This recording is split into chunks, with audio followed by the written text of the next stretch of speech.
Bonjour à tous, aujourd'hui on se retrouve pour la présentation un tarot que j'ai reçu des éditions Arcana Sacra chez Alliance Magique pour pouvoir le partager avec vous. Il s'agit du tarot des passages de Candy Sarr qui sort le 9 mai, demain du coup.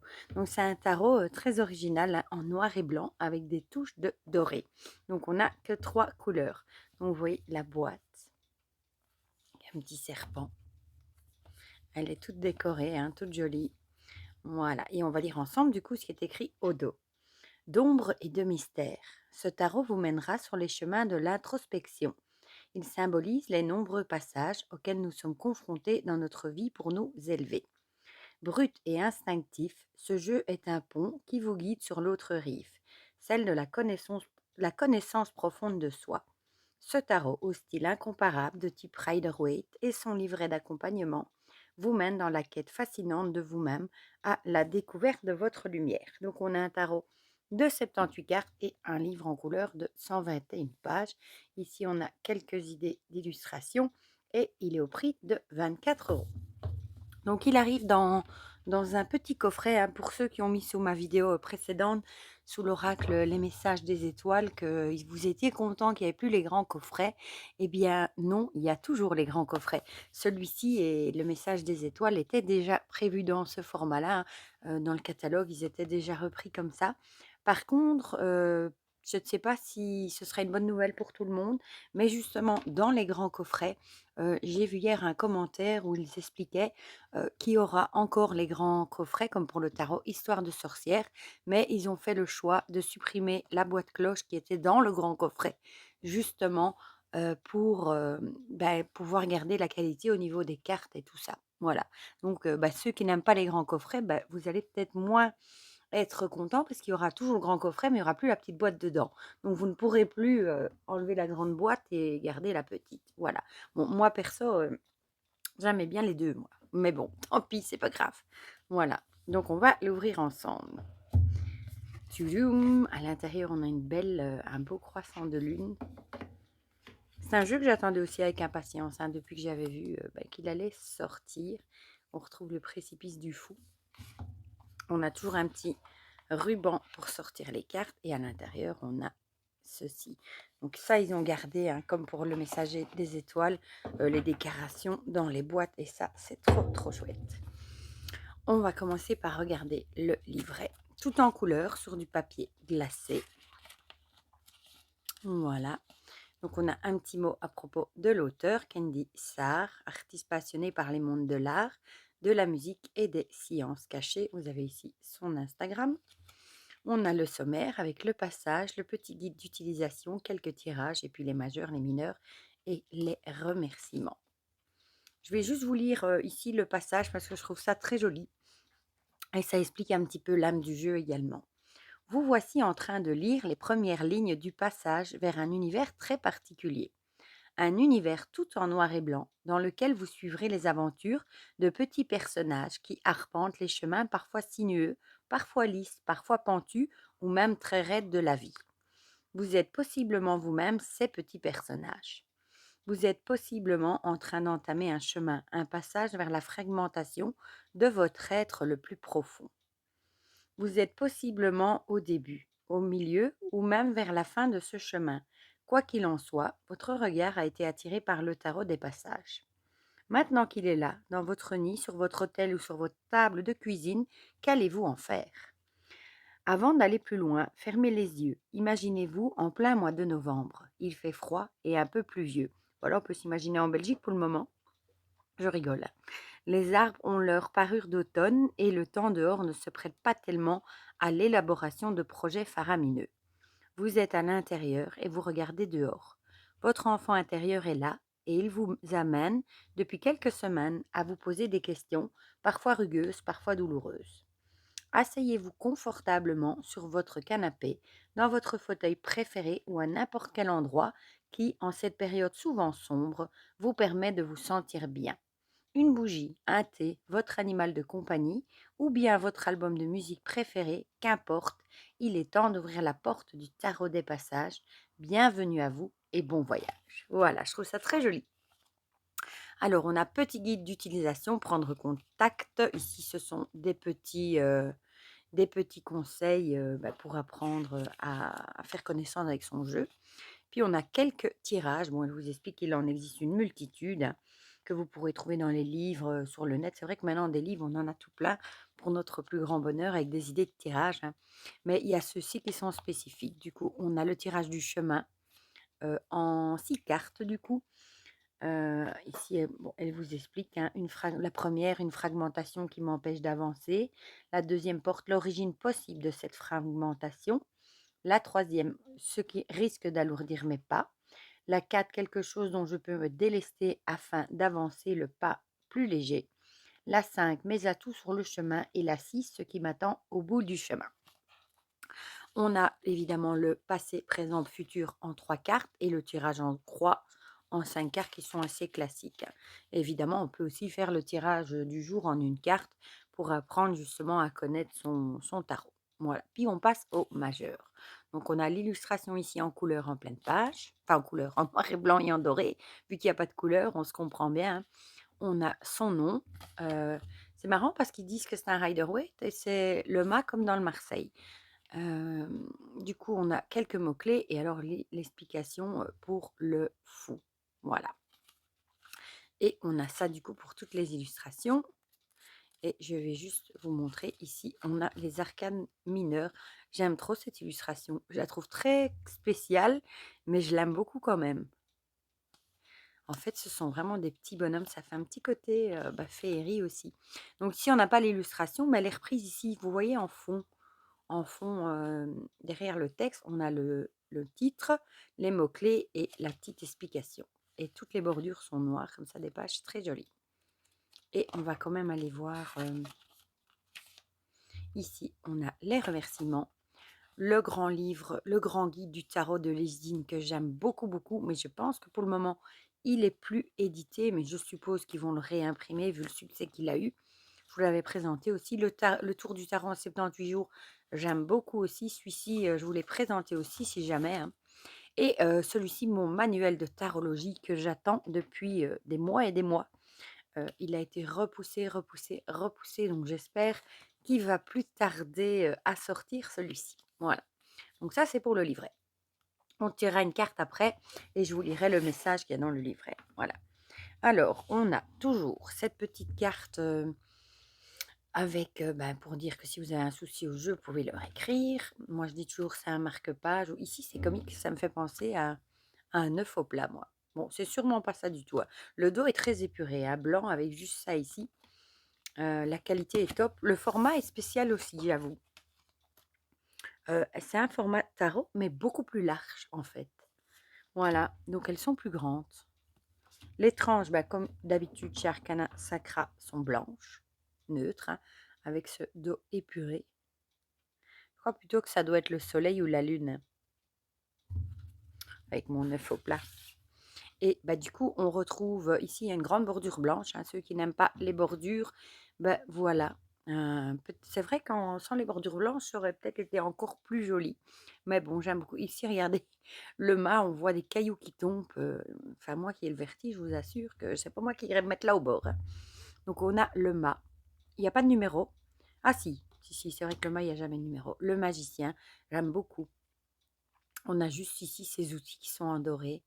On a l'Ouroboros là, et il fait vraiment vieux sage, je trouve, avec ses longs cheveux et sa barbe. La grande prêtresse. J'aime beaucoup ce côté épuré, hein, noir et blanc, avec des touches de doré. L'impératrice que je trouve magnifique. On a des cristaux, on a le symbole, hein. Elle est magnifique. Et on a juste sa couronne et son sceptre en doré. L'empereur est magnifique aussi, hein. Il a quelque chose d'à part, ce jeu. Et celui-ci aussi, l'hiérophante, il est trop beau. Et j'aime bien ce côté doré, les amoureux. Le chariot. On a ici un personnage qui a l'air de regarder l'horizon. Ici, on dirait qu'il met sa main pour regarder au loin. Et il y a deux chemins. Peut-être qu'il essaye de regarder au loin pour voir quel est le meilleur chemin qu'il peut choisir. La force, magnifique. Il est vraiment beau ce jeu. L'ermite. On a vraiment l'idée qu'il est dans sa grotte, avec sa lanterne en pleine introspection. La roue. La justice, avec les éléments. Je sais que vous étiez beaucoup à attendre la revue aussi de celui-ci. Le pendu, avec l'idée de pantin, justement, de manipulation. J'aime beaucoup le serpent qui vient s'enrouler ici au-dessus du titre de la carte. Donc oui, on avait bien la force en 8, la justice en 11. Hein. La mort avec cette chrysalide, j'aime bien la représentation. Hein. L'idée de la fin de l'état de chenille pour un nouveau commencement, une nouvelle vie en tant que papillon. Et on dirait ici qu'il est en train de sortir d'ailleurs, on dirait un petit œil. On dirait pas c'est un œil. Voilà. Sortir de sa chrysalide. La tempérance, qui n'a pas de visage pour le coup. Le diable. La tour. Du coup, on en a déjà 2-3 comme ça. Hein. Il y a le tarot Artemisia, que j'ai mis pas loin, d'ailleurs, il est ici, hein, en noir et blanc aussi. Je l'avais pris pour voir si c'était le même format de boîte, mais cette boîte-ci est un peu plus grande. Et on avait aussi le Moon Void Tarot avec du noir et blanc et des touches de rouge. La tour. Bon, là, on a vraiment l'idée que en 2 secondes, ça va tomber. Hein. L'étoile, magnifique. Avec un oiseau ici. La lune, ils ont mis l'écrevisse en doré. On n'a pas le chien et le loup. On a une femme qui est dans l'eau. Le soleil. Le jugement. Le monde. Ben c'est celle-ci, je pense, du coup, qui est au dos. Oui, voilà. Ça doit être le monde. Avec les phases de la lune. L'as de bâton. Le 2. Du coup, les mineurs sont illustrés. Hein. Le 3. J'aime bien ce petit bateau ici. Je fais penser au petit bateau de papier. Le 4. Et du coup, c'est chouette parce que ce sont les bâtons qui sont en doré. Le 5. Avec l'idée de tornade, comme dans l'histoire de sorcière. Le 6, magnifique. On dirait un petit peu mon tatouage avec cette... Enfin, ici, c'est pas une fée, mais qui monte un moineau. C'est un peu dans le même thème, du coup. Le 7. Et comme vous voyez, hein, tous les personnages sont tout nus. Le 8. Enfin, peut-être pas tous, mais une partie. Le 9. Le 10. Ici, on la voit de dos. Le valet. Ah, voilà le cavalier que je trouvais comique et original. Et ces personnages n'ont pas de main, en fait. La reine de bâton. Ouais, d'ailleurs, on voit les formes, mais ils n'ont pas de sein non plus. Le roi. Il est beau aussi, le roi.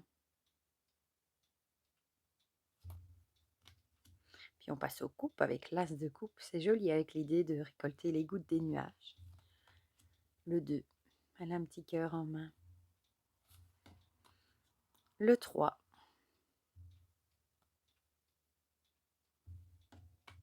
Le 4. On voit bien qu'elle s'ennuie là. Le 5. Le 6. Avec les beaux sapins. Le 7. Elle a une plante en main, regardez. Une fleur plutôt. Le 8. Le 9. Oh, le 10 avec 2 petits chats et le chaton qui représentent la famille. C'est très joli. Et on a la petite créature qui est couchée ici sur la branche. Le valet. Oh, le cavalier avec le flamant rose, c'est très joli. On voit de la tendresse ici. de la douceur. La reine qui est magnifique. Et le roi, il est beau aussi. Puis on a l'as d'épée. Le 2, classique dans la représentation du rider. Le 3, avec ce cœur qui est empalé sur un arbre du coup. Le 4. Le 5. Le 6, avec ce bateau. Le 7. On a l'impression que tout se passe la nuit en fait. Le 8.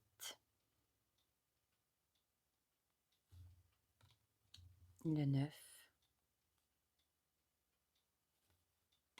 Le 10. Une valet. Elle renifle une fleur. Très jolie aussi. Ah, les cavaliers, il est beau aussi. J'aime beaucoup les cavaliers dans ce jeu de tarot. La reine. Et le roi. Le roi, ils sont beaux avec leur chignon comme ça. Et on termine avec les pentacles, avec l'as de pentacle. Le 2. Le 3, elle est jolie aussi, regardez. Le 4.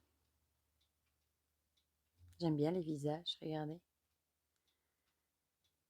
Et la petite maison ici, comme ça fait penser à une maison de fées. Le 5. La petite chaumière au fond des bois. Le 6. Oh, avec le petit écureuil. Oh, c'est mignon. Le 7. Le 8. Le 9. Le 10. Le valet, assis sur son nuage en train de lire.